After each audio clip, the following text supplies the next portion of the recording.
My name is Cortex, and 3 years ago, I met someone who almost convinced me I was losing my mind. The crazy part? If you had met her during those first few weeks, you probably would have told me I was the luckiest guy alive. Honestly, I would have said the exact same thing. Back then, I wasn't looking for a relationship. I wasn't chasing love. I was focused on work, focused on my goals, focused on building the life I wanted. Then one conversation changed everything. At least, that's what I thought. The story didn't start with red flags. It didn't start with lies. It didn't start with manipulation. It started with something that felt perfect. And that's exactly why I never saw it coming. If you've ever looked back at a relationship and wondered, how did I end up here? Stay with me, because what happened to me might answer that question. I met her through a mutual friend. Nothing dramatic, nothing special. Just a normal introduction. We talked for a little while. Then we talked again. And before I knew it, we were talking every single day. Looking back now, that's where everything really started. Things moved fast, faster than anything I'd ever experienced before. Every morning there was a message waiting for me. Every night she was the last person I talked to. She remembered everything. The movies I liked, the goals I talked about, even random little details most people would have forgotten. And I'll be honest, it felt good, really good. For the first time in a long time, I felt understood, not judged, not ignored, understood. And if you're human, you know how powerful that feeling can be. Because deep down, most of us want the same thing. We want to feel seen. We want to feel valued. We want to feel like someone truly gets us. And little by little, I started believing I'd found that person, someone different, someone special, maybe even someone worth building a future with. At least that's what I told myself. The strange thing is, when something feels that good, you stop asking questions. When something feels wrong, you become cautious. You pay attention. You look for warning signs. But when everything feels perfect, you relax. You trust it. And that's exactly what I did. I never stopped to ask why everything was moving so fast. I never questioned why someone seemed so invested so quickly. I just enjoyed the attention. And without realizing it, I started depending on it. My mood depended on her messages. My energy depended on her attention. My happiness depended on how things were going between us. At the time, I thought that meant I was falling in love. Today, I see it differently. I think I was becoming emotionally attached before trust had a chance to catch up. And that distinction matters more than most people realize. A few years later, I came across a term that stopped me in my tracks. Love bombing. The moment I understood what it meant, everything suddenly made sense. Love bombing isn't really about love, it's about creating emotional attachment. Fast. Before trust has time to develop naturally. It's when someone floods your world with attention, affection, validation, and emotional intensity. Not over months, over weeks, sometimes even days. And the more attached you become, the harder it becomes to walk away later. That's why it works. Because when people feel chosen, they stop being cautious. When people feel special, they stop looking for warning signs. And when people finally feel understood, they lower their guard. The scary part, most people never realize it's happening. Because love bombing doesn't feel dangerous. It feels incredible, at least in the beginning. And that's exactly how it felt to me. At the time, I thought I had found the perfect person. I thought the story was only getting better. I had no idea I was walking into something that would completely change the way I saw myself. Because a few weeks later, something happened. Something small. So small that most people would have ignored it. I almost did. But looking back now, that moment changed everything. It was the first time I started questioning something I had always trusted. My own memory. And trust me, that's where the story starts getting dark. The first sign wasn't a fight. It wasn't some huge betrayal. It wasn't even a red flag. At least not one I recognized at the time. It was just a conversation. A normal conversation. The kind of thing most people would forget about 5 minutes later. And honestly, I almost did. A few weeks after we started getting close, we were talking about something she'd said a few days earlier. Nothing serious. I wasn't accusing her of anything. I wasn't trying to start an argument. I was just bringing it up. Then she looked at me and said, "I never said that." I laughed. I genuinely thought she was joking, because I remembered it clearly. I remembered where we were. I remembered what she said. I even remembered how it made me feel. So, naturally, I pushed back. I told her she absolutely said it, but instead of backing down, she became more certain, more confident, almost irritated. Like the idea that I remembered it differently was somehow ridiculous. And that's when something strange happened. The conversation stopped being about what she said. It became about whether I could trust my own memory. At first, I didn't think much of it. People forget things, misunderstandings happen. No relationship is perfect. At least that's what I told myself. Then it happened again. A different conversation, a different situation. The exact same feeling. I remembered something. She denied it. I explained myself. And somehow, I ended up defending my own reality. Then it happened again. And again. And again. Every time I brought up something that bothered me. The focus shifted. Suddenly we weren't talking about the issue anymore. We were talking about me. My memory. My reactions. My emotions. My perception. And little by little, I started questioning things I'd never questioned before. Maybe I misunderstood. Maybe I overreacted. Maybe I remembered it wrong. Maybe I'm the problem. So, naturally, I pushed back. I told her she absolutely said it. But instead of backing down, she became more certain, more confident, almost irritated. Like the idea that I remembered it differently was somehow ridiculous. And that's when something strange happened. The conversation stopped being about what she said. It became about whether I could trust my own memory. At first, I didn't think much of it. People forget things. Misunderstandings happen. No relationship is perfect. At least, that's what I told myself. Then it happened again. A different conversation, a different situation, the exact same feeling. I remembered something. She denied it. I explained myself. And somehow, I ended up defending my own reality. Then it happened again. And again. And again. Every time I brought up something that bothered me, the focus shifted. Suddenly we weren't talking about the issue anymore. We were talking about me, my memory, my reactions, my emotions, my perception. And little by little, I started questioning things I'd never questioned before. Maybe I misunderstood. Maybe I overreacted. Maybe I remembered it wrong. Maybe I'm the problem. That last thought showed up more often than I'd like to admit. The scary part, I didn't notice it happening. Not at first, because self-doubt doesn't arrive all at once.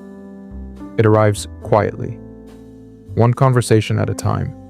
One moment at a time. One small crack at a time. Until one day you realize you're second-guessing things you used to be certain about. And by then, the damage is already done. I remember sitting alone one night, replaying a conversation in my head, over and over, trying to figure out what actually happened, trying to figure out if I was crazy, trying to figure out if I could trust myself. And that's when I realized something. I was spending more time analyzing my own reality than living it. That wasn't normal, but I still couldn't explain why it was happening. Not yet. It wasn't until much later that I found the answer.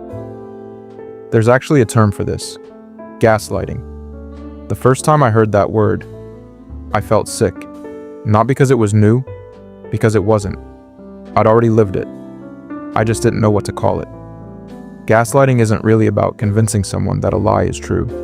It's something far more dangerous than that. It's about making someone doubt what they already know is true.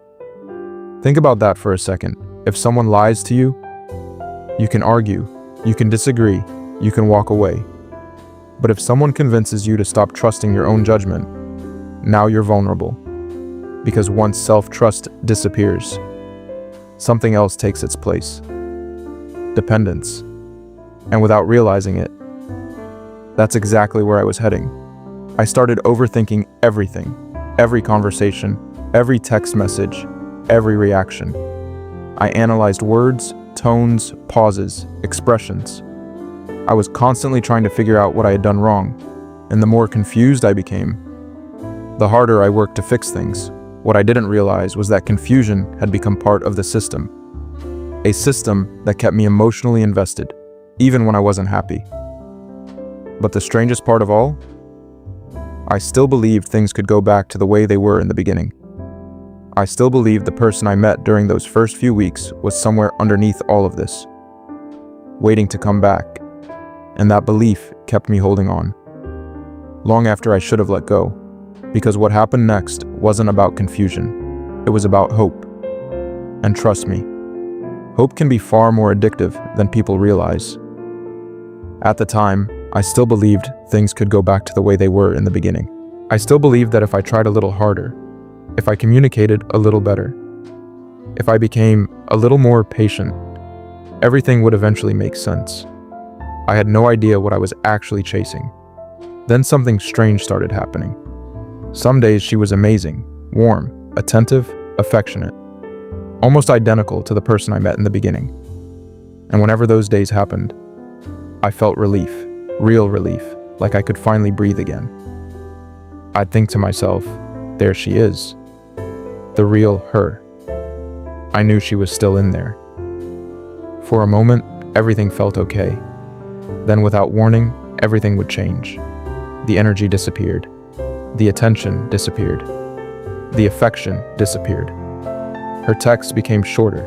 The conversations felt colder. And suddenly, I found myself wondering what I had done wrong. Again. The problem was, I never knew which version of her I was going to get. Some days I felt important, other days I felt invisible. Some days I felt loved. Other days I felt like I was bothering her, and the unpredictability started affecting me more than I realized. I checked my phone constantly. I overanalyzed messages. I paid attention to every tiny change in her mood, every delay, every reaction, every word. Without realizing it, my emotional state was becoming tied to hers. I wasn't enjoying the relationship anymore.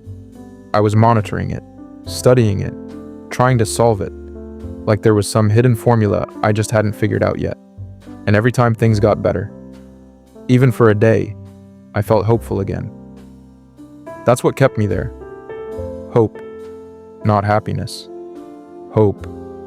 Looking back now, that's the part that scares me the most, because when people talk about toxic relationships, they usually focus on the bad moments, the fights, the arguments, the pain.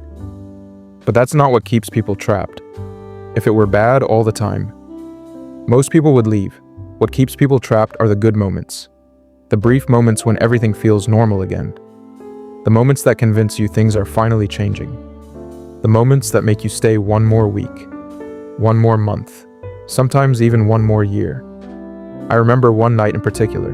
We had spent almost the entire day talking, laughing, joking. It felt exactly like the beginning. For the first time in weeks, I felt happy. I went to sleep thinking, maybe we finally turned a corner. Then the next day, it was like a switch flipped. Cold responses, short answers, no effort, no explanation, nothing. And I remember sitting there staring at my phone thinking, what happened? How do you go from feeling so close to someone to feeling completely disconnected overnight? I spent months trying to answer that question.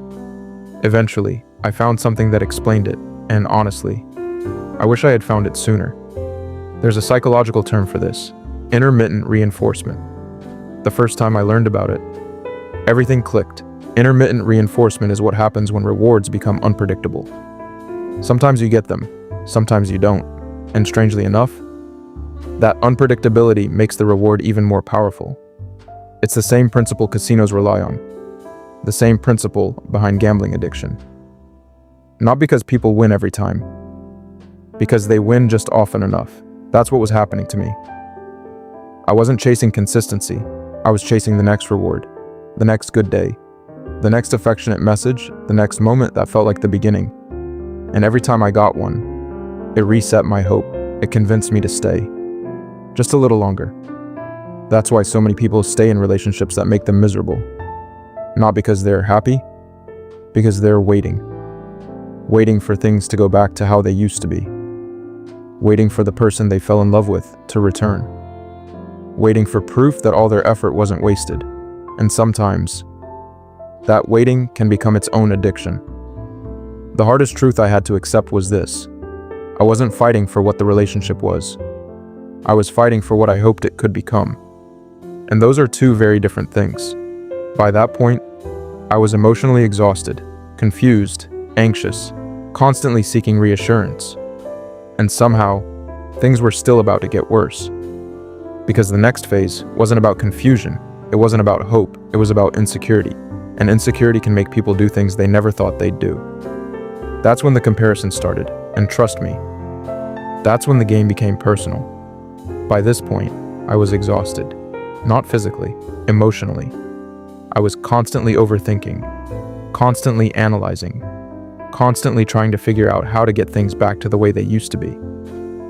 And for some reason, I still believed the problem was me. I thought maybe I wasn't doing enough. Maybe I wasn't understanding her enough. Maybe I wasn't being patient enough. I kept looking inward. I never stopped to ask whether I should have been looking somewhere else. The first comparison was so small, I almost missed it. We were having a normal conversation, nothing serious, nothing emotional. Then out of nowhere, she said, "My ex never reacted like that." That was it. Just one sentence. No argument, no insult, no explanation. Just one sentence. But for some reason, it stayed with me, long after the conversation ended. That night I found myself thinking about it. Why did she bring that up? Was she comparing me to him? Was she disappointed? Was she trying to tell me something? I couldn't figure it out. Eventually, I convinced myself I was overthinking, and for a while, I let it go. Then it happened again. Different conversation, different person, same feeling. This time it was a coworker, a guy she worked with. She casually mentioned how confident he was, how everyone seemed to like him, how easy it was for him to connect with people. Again, nothing directly aimed at me, but somehow, it felt aimed at me. Then it happened again, and again, and again. An old friend, a coworker, an ex, someone from social media, someone from work. Different names, same result. Every story seemed to carry the same hidden message. Someone else had something I didn't. Someone else was doing something better. Someone else was winning a competition I didn't even know I was part of. And slowly, something started changing inside me. I stopped focusing on the relationship. I started focusing on myself. Not in a healthy way, in a desperate way. I kept asking myself questions. Am I good enough? Am I successful enough? Interesting enough?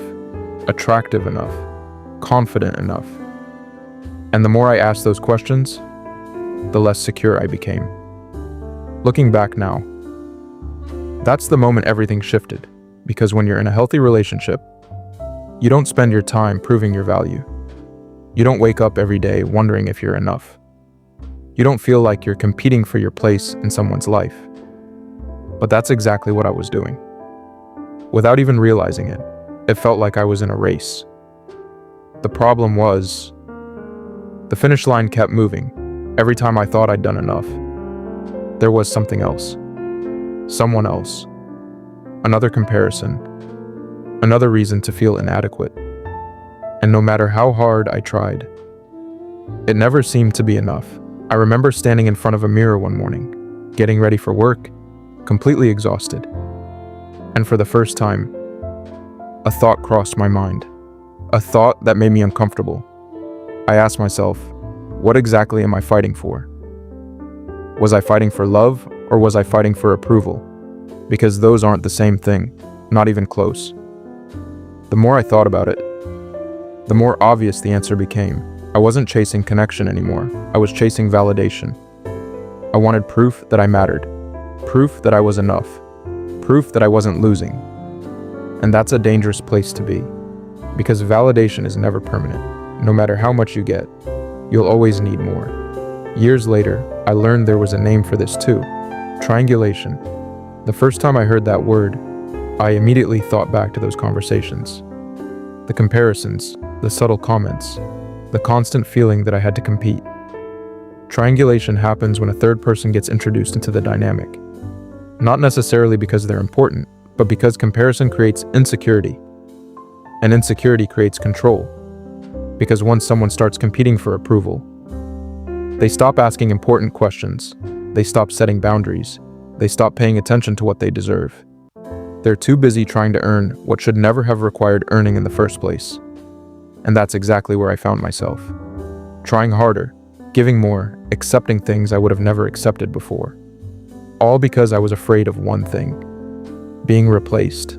Looking back now, I realized something important.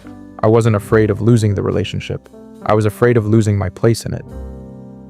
And those are two very different fears. One comes from love, the other comes from insecurity. And by that point, insecurity was running the show. The worst part? I still didn't see the ending coming, even after everything. The confusion, the self-doubt, the emotional roller coaster, the comparisons. I still believed things could be fixed. I still believed there was something worth saving. But while I was trying to hold everything together, something else was happening. Something I didn't notice until it was too late. She had already started letting go. And trust me, what happened next hurt more than everything that came before. Because this wasn't about manipulation anymore. This was about abandonment. And that's where the final chapter begins. While I was trying to hold everything together, something else was happening. Something I didn't notice until it was already too late. She had started letting go, and the truth is, she probably started long before I realized it. At first, the changes were subtle: a few shorter messages, a few missed calls, a little less effort, nothing dramatic. Nothing that screamed, "Something is wrong." Just enough to make me uncomfortable. Not enough to make me leave. And looking back, that's what made it so dangerous. Because when people think about the end of a relationship, they imagine a huge fight, a dramatic breakup, a moment where everything falls apart. But that's not what happened. At least not for me. The ending was quiet, slow, almost invisible. Until one day, it wasn't. The person who once couldn't wait to talk to me now took hours to respond. The person who once wanted to know everything about my day barely seemed interested. The person who once made me feel like I mattered started making me feel optional, and I hated admitting it. Because admitting it meant accepting something I wasn't ready to accept. So I did what a lot of people do. I tried harder. I became more patient, more understanding, more forgiving. I gave more energy, more attention, more effort. Because deep down, I believed effort could fix it. I believed if I loved harder, things would go back to the way they used to be. But here's the problem. You can't save a relationship by yourself. And you definitely can't save one that the other person has already left emotionally. I remember one night sitting alone in my apartment, phone in my hand, staring at a conversation that felt completely different from the ones we used to have. And for the first time, I stopped making excuses. I stopped blaming stress. I stopped blaming timing. I stopped blaming myself. And I asked a question I had been avoiding for months. A brutally honest question. What if the person I'm fighting for isn't fighting for me anymore? That question hit harder than anything else, because deep down, I already knew the answer. I just didn't want to face it. And then something happened. Not outside of me. Inside of me.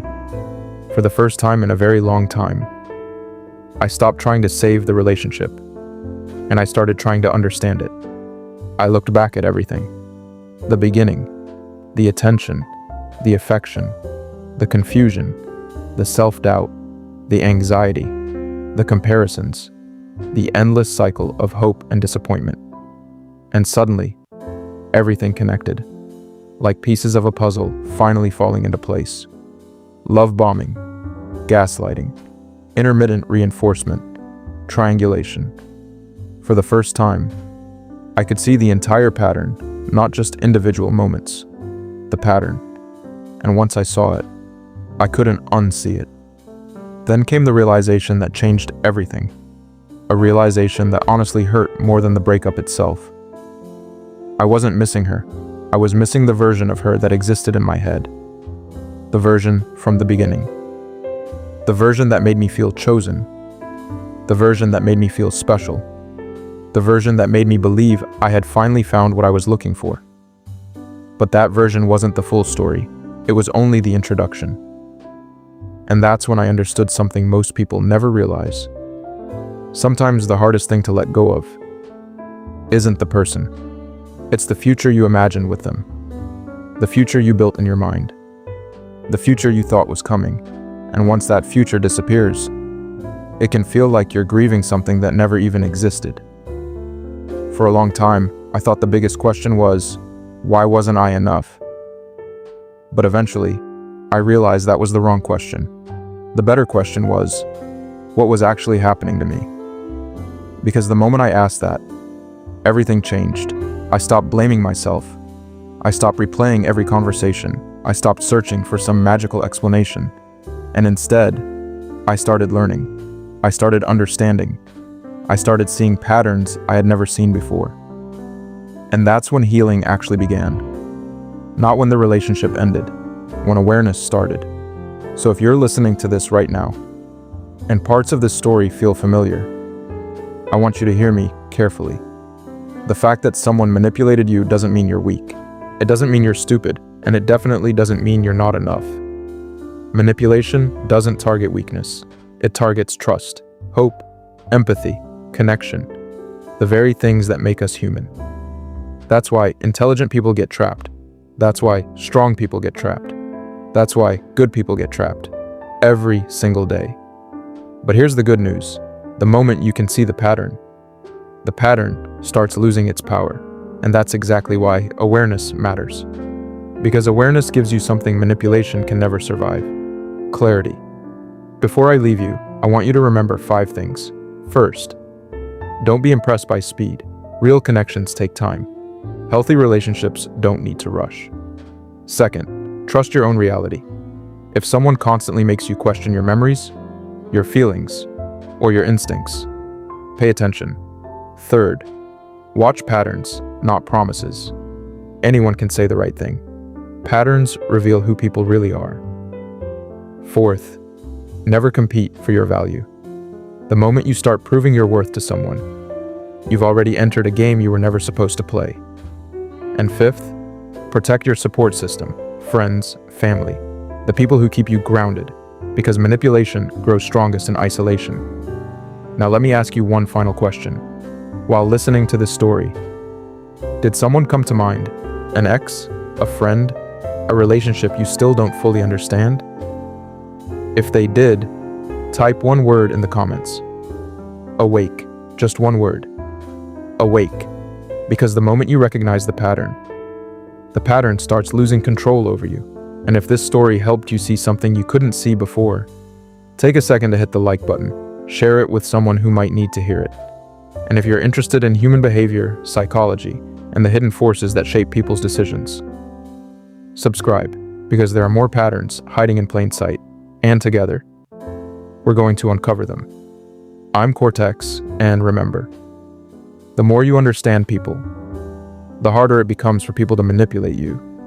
I'll see you in the next video. Until then, stay aware, stay sharp, and stay one step ahead.